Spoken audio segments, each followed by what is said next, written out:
good afternoon. It's Wednesday, the 24th of February, and this is the first video for 2021. Wishing you all a happy new year, though it is quite scary how quickly the year seems to be trundling on by. It's certainly been a really busy start on our side.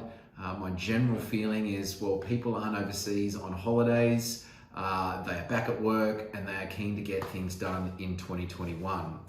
And part of the drivers of that is the changing environment economically and financially that we are now currently experiencing.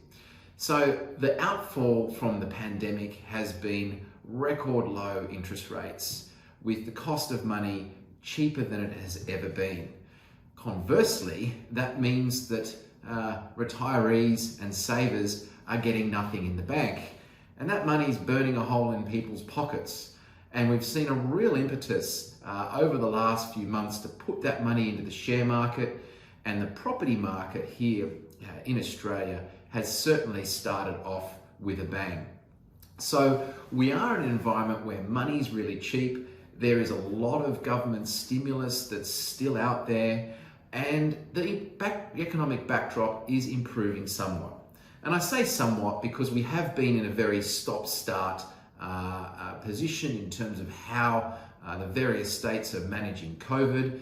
But there is some light at the end of the tunnel, with vaccines really starting to roll out around the world and are beginning to make a meaningful difference in terms of scaling back the rate of infection in some of those countries around the world that have been hardest hit.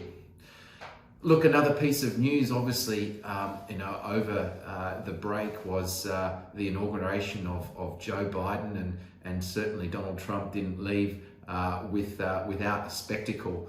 But I think that does also signal a little bit of a shift in terms of geopolitics, as well as a little bit more stability in Washington, further enhancing the sort of backdrop in terms of the world facing up to 2021.